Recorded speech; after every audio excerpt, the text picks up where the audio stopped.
घनघोर बारिश में गोपाल अपनी बैलगाड़ी लेकर मेले से लौट रहा था।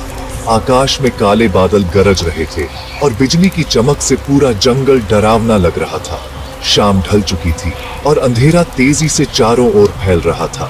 हवा इतनी तेज चल रही थी कि बैल भी आगे बढ़ने में हिचकिचा रहे थे। रास्ता कीचड़ से भरा हुआ था और बैलगाड़ी के पहिए धीरे धीरे आगे बढ़ रहे थे। हे भगवान, ये कैसी आफत आ गई। मैंने सोचा था कि शाम होने से पहले घर पहुंच जाऊंगा, पर यह बारिश तो रुकने का नाम ही नहीं ले रही। अभी तो गांव बहुत दूर है।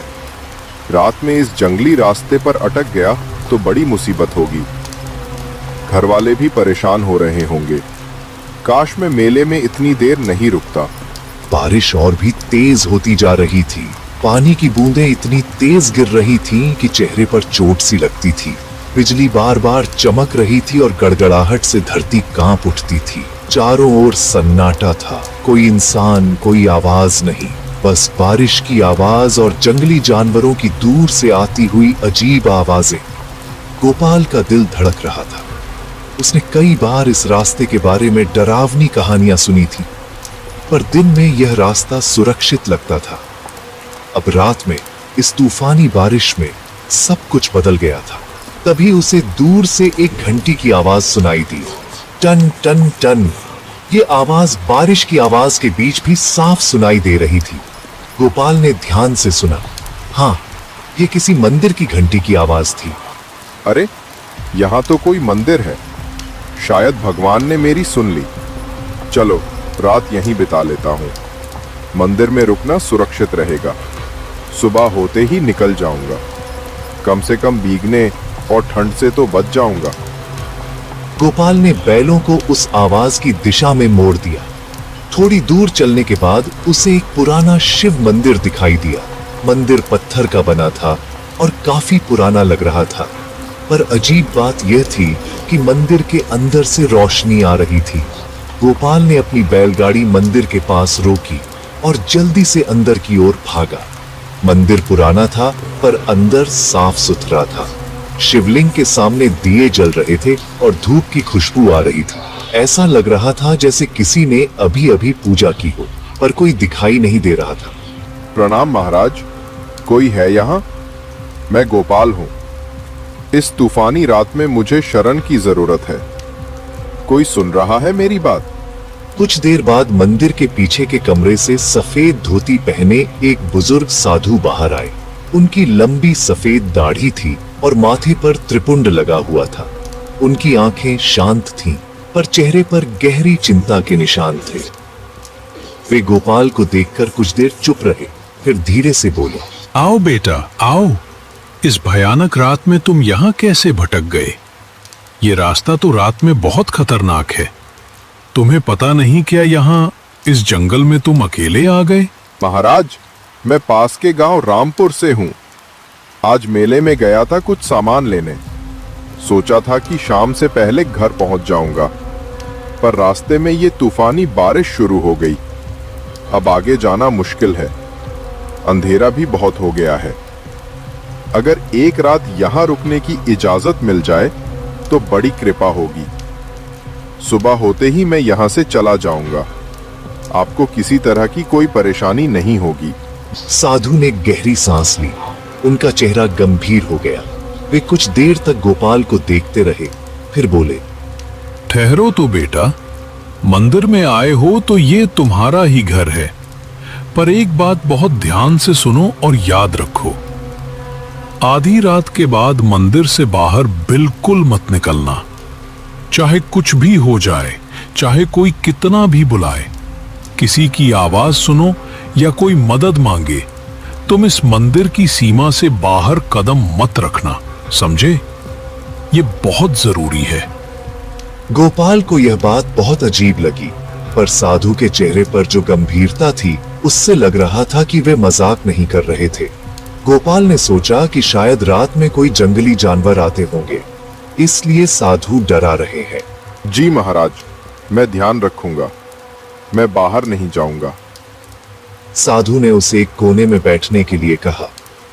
फिर वे अंदर गए और थोड़ी देर बाद एक थाली में कुछ फल और पानी लेकर आए।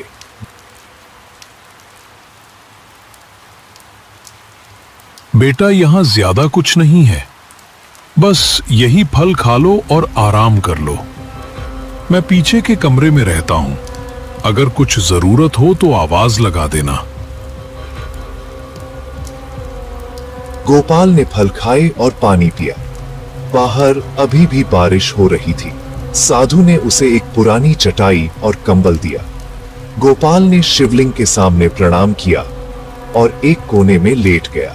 थकान के मारे उसकी आंखें बंद होने लगी। रात गहरा गई थी। बारिश अब भी जोरों पर थी। मंदिर के बाहर हवा सनसन कर रही थी। गोपाल सोने की कोशिश कर रहा था कि अचानक उसे एक आवाज सुनाई दी। पहले तो वह आवाज बहुत धीमी थी, फिर धीरे धीरे तेज होने लगी। गोपाल, गोपाल, भैया। गोपाल की आंखें एकदम से खुल गईं। वह चौंक कर उठ बैठा। ये आवाज, ये तो उसकी छोटी बहन सुमन की आवाज जैसी लग रही थी। सुमन तो घर में है, यहाँ कैसे आ सकती है? भैया, कहाँ हो तुम? मुझे बहुत डर लग रहा है। प्लीज मेरी मदद करो। मैं यहाँ इस अंधेरे में अकेली हूँ। गोपाल का दिल जोर जोर से धड़कने लगा। ये आवाज बिल्कुल सुमन जैसी है।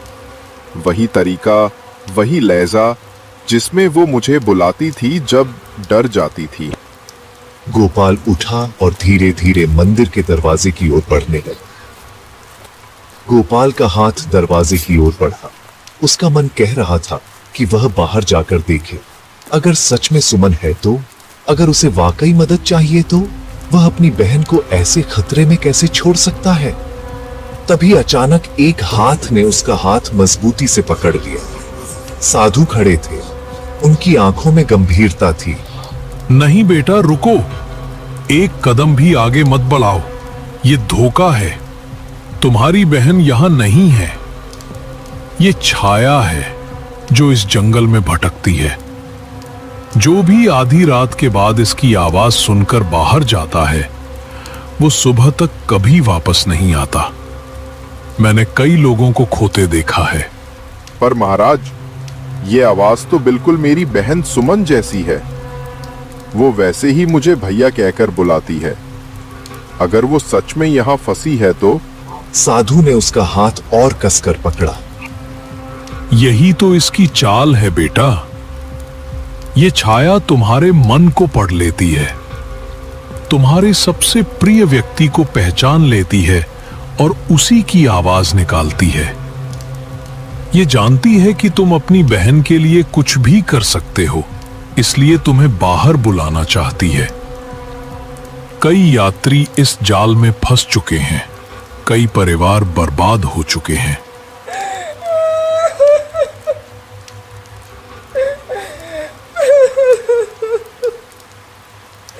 बाहर से आवाज और भी तेज हो गई। अब रोने की आवाज आने लगी थी।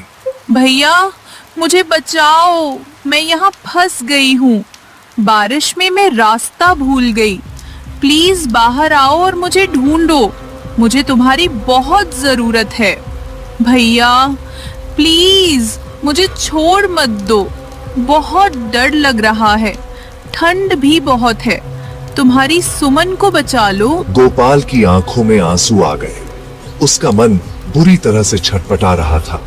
वह बाहर जाना चाहता था, पर साधु की पकड़ बहुत मजबूत थी। महाराज, मुझे जाने दीजिए। मैं बस एक बार देख लूं। नहीं बेटा, तुम्हारी बहन घर पर सुरक्षित है। ये सिर्फ एक भ्रम है। अगर तुम बाहर गए तो तुम्हारी असली बहन कल सुबह अपने भाई को खो देगी। क्या तुम ये चाहते हो? साधु ने गोपाल को वापस अंदर खींच लिया और उसे बैठा दिया। फिर वे शिवलिंग के सामने बैठ गए और जोर जोर से मंत्र जपने लगे। ओम नमः शिवाय, ओम नमः शिवाय, ओम नमः शिवाय। मंत्र की आवाज मंदिर में गूंजने लगी। धीरे धीरे बाहर की आवाज कम होने लगी, पर फिर भी वह पूरी तरह बंद नहीं हुई। तुम मुझे रोक नहीं सकते साधु। मैं वापस आऊंगी, हर रात आऊंगी। साधु ने मंत्र जपना जारी रखा। उनके माथे पर पसीना आ गया था। पूरा मंदिर एक अलग ही ऊर्जा से भर गया था। गोपाल डर के मारे कांप रहा था। कुछ देर बाद बाहर की सारी आवाजें बंद हो गईं। बस बारिश की आवाज रह गई थी। साधु ने मंत्र जपना बंद किया और गहरी सांस ली। अब सो जाओ बेटा, सुबह तक कुछ नहीं होगा, मैं यहीं बैठा रहूंगा। गोपाल कांपते हुए वापस चटाई पर लेट गया, पर उसकी आंखों में नींद कहां थी। पूरी रात वह जागता रहा। सुबह जब पहली किरण मंदिर में आई तो गोपाल उठा और बाहर देखा। बारिश रुक चुकी थी। मंदिर के बाहर जमीन पर अजीब गोल निशान बने थे। ऐसा लग रहा था जैसे कोई चीज पूरी रात गोल गोल घूमती रही हो। साधु बाहर आए। साधु ने गहरी सांस ली। देखो बेटा, ये निशान, ये छाया पूरी रात यहां घूमती रही, तुम्हें बाहर बुलाने की कोशिश करती रही, पर मंदिर की सीमा के अंदर ये नहीं आ सकती। महाराज, ये छाया क्या है? ये यहां क्यों है? कई साल पहले एक औरत अपने भाई को ढूंढने इस जंगल में आई थी। उसका भाई इसी रास्ते से जा रहा था और वापस नहीं लौटा। वो पूरे जंगल में भटकती रही, रोती रही, चिल्लाती रही। फिर एक रात तूफान में वो खो गई। उसकी आत्मा अब भी यहां भटकती है, पर अब वो अपने दुख में दूसरों को भी अपने साथ ले जाना चाहती है।